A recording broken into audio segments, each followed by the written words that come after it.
Agora você ouve uma palavra de vida com o pastor Érico Rodolfo Bussinger.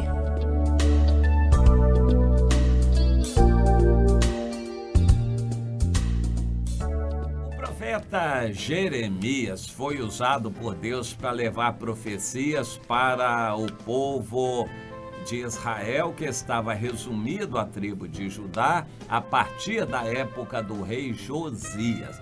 Ele profetizou, talvez por 30 e tantos anos, até que tudo aconteceu. As profecias, de modo geral, eram muito duras. No início, ainda havia a possibilidade de Deus mudar o que aconteceria e se o povo se arrependesse. Por isso a mensagem continha esse se. Deus fará isto se vocês não se consertarem. No início era assim, mas com o passar do tempo se definiu a situação e não havia mais volta, nem havia mais essa possibilidade de arrependimento. E Deus disse: agora já está determinado e não vai voltar mais atrás. A minha misericórdia vai se manifestar de outra maneira, porém não evitando essa destruição que está determinada. Essa destruição já está determinada. Foi a palavra que Deus deu em muitas situações, através do profeta Jeremias, para o povo de Judá que não queria ouvir. Aquele povo estava rebelado. O povo de Judá estava rebelado contra Deus, não queria ouvir aquela palavra. E o Jeremias tinha que falar todos os dias, apesar de eles não quererem ouvir. Você já se imaginou numa situação assim, falar para uma pessoa que não quer ouvir? Falar, pensando que não vai adiantar nada? É triste. A gente fica se sentindo mal numa situação assim, ter que falar para quem não quer ouvir, ter que falar sabendo que não vai dar resultado, mas ainda assim, por ordem do Senhor, tem que falar. Foi o que o profeta Jeremias foi fazendo até o final. Quando tudo aconteceu, ele chorou e compôs a lamentação. Ele ficou chorando, se lamentando. Ele não queria que aquilo acontecesse, mas a rebeldia do povo, a dureza do coração deles, aquilo tudo era muito grande e não deu para Deus evitar aquilo. Deus teve que cumprir tudo o que tinha falado. Eu quero trazer para você como um texto representativo disso e que Deus nos dá para esta ocasião, em Jeremias, no capítulo 29, a partir do versículo 17. Jeremias tinha que falar isso todos os dias para o povo.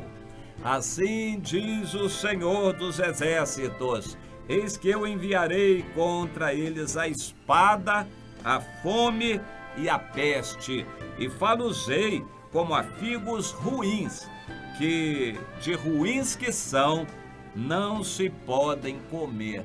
Ou seja, não se aproveita nada. Será que não se aproveitava nada? É a verdade. Deus já tinha desafiado meu servo, no capítulo 5, versículo 1, dê volta agora à sua Jerusalém, procure para ver se há uma pessoa só que me busque, ou que esteja na brecha dessa nação perante mim. Eu salvarei a cidade por amor de uma. O Abraão parou em 10. Senhor, se houver 10 justos numa cidade, o Senhor vai destruir a cidade se houver 10 justos? Deus disse não. Aqui Deus diz que se houvesse uma pessoa, Deus também não destruiria a cidade. Afinal, destruiu, porque não havia nenhuma. O Senhor está dizendo: os figos tão ruins não vai prestar nenhum. Eu já vi isso acontecer. Uma árvore promete dar muito fruto, depois o fruto gora. Eu não sei o que é que acontece ali, não se aproveita nenhum fruto, se perde tudo. Uma árvore grande, uma promessa de muitos frutos e no final não se aproveita nada. É triste. Já imaginou uma igreja com muita gente e não se salva nenhum ali? Isso vai acontecer. porque eles não estão ali por causa de Deus, estão para buscar alguma bênção, querendo usar Deus, mas não querem obedecer, não querem compromisso, estão ali atrás de algum interesse. E ninguém ser salvo ali vai ser triste, mas isso também vai acontecer.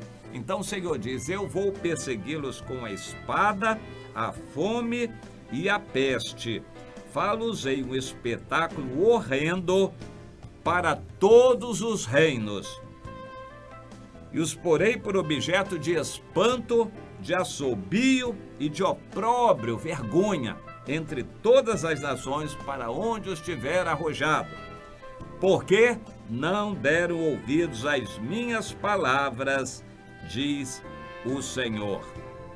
Mais adiante, o Senhor continua no versículo 23, fizeram loucuras, cometeram adultérios com as mulheres de seus companheiros e anunciaram falsamente em meu nome palavras que não lhes mandei dizer. Eu o sei e sou testemunha disso, diz o Senhor. Meus irmãos, isso tudo aconteceu. Era a realidade, está escrito na Bíblia, para nossa reflexão, para o nosso estudo, meditação e proveito, para tirarmos para nós lições. Agora, o pior de tudo isso e que mais me dói é que Deus está dizendo isso do Brasil de hoje. Deus está falando comigo, meu servo, esta mesma palavra está valendo para o Brasil de hoje. Eu vou enviar a espada, a fome e a peste. Esses três elementos Deus está enviando sobre o Brasil. A espada mediante a criminalidade, que vai multiplicar bastante, as facções criminosas vão aumentar, a polícia confusa não vai ter condições de reprimir, essa situação vai se agravar ainda com a atuação política das esquerdas, depois que o Lula for preso. Isso não deve demorar. Situações assim que vão acontecer para que a espada atinja esse morticínio de hoje, que a mídia, a imprensa, ninguém consegue contabilizar mais quantas pessoas estão morrendo no Brasil, vai aumentar em muito. Vai se multiplicar o número de mortos por dia no Brasil. A espada, isso Deus vai fazer acontecer, o desequilíbrio entre as facções criminosas, o aumento do seu poder, a atrocidade dessa gente. Então a espada vai ainda matar muito mais gente no Brasil. A fome vai continuar, o desemprego, a situação econômica não vai melhorar, vai continuar piorando, e a fome, através do desemprego, vai apertar muita gente mais no Brasil, em especial os evangélicos. E a peste, mais enfermidades. Hoje os hospitais estão com problemas e as enfermidades vão se multiplicar neste Brasil.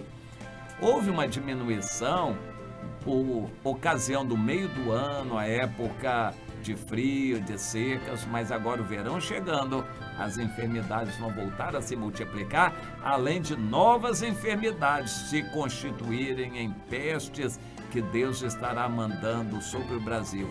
Deus estará mandando.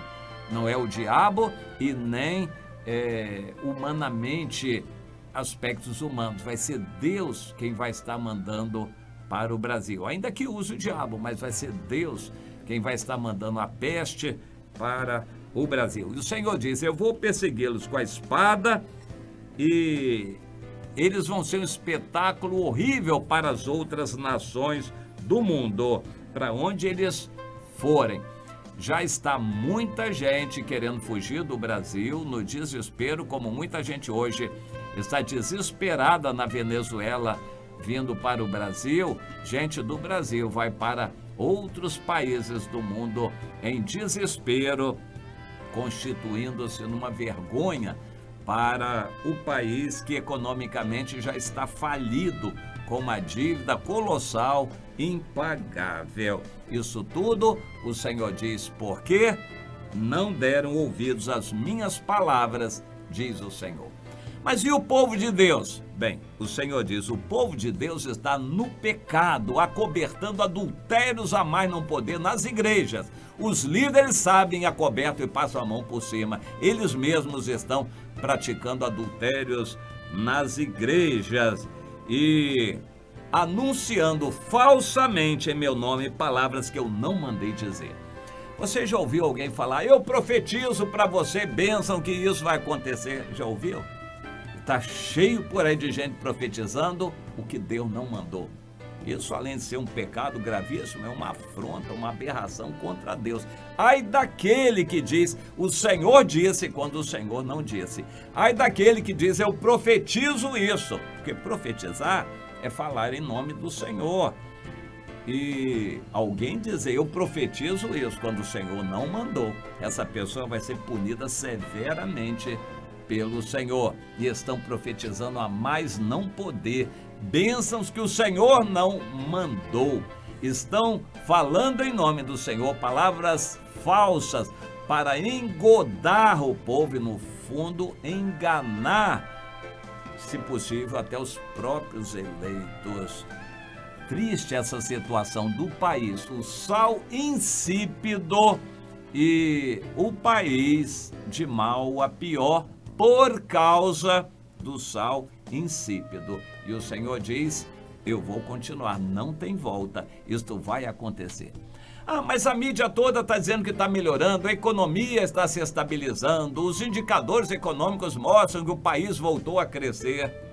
Bom, você acredite em quem quiser, o Senhor diz, a palavra está dada, não vai voltar atrás. O que eu falei vai se cumprir, vocês vão ver se vai se cumprir o que o Senhor falou, ou que a mídia está dizendo, que o governo está publicando, ou que o mercado está querendo fazer as pessoas acreditarem. Você vai escolher em que você vai crer. Infelizmente, a causa do mal sobre o Brasil não foi sanada.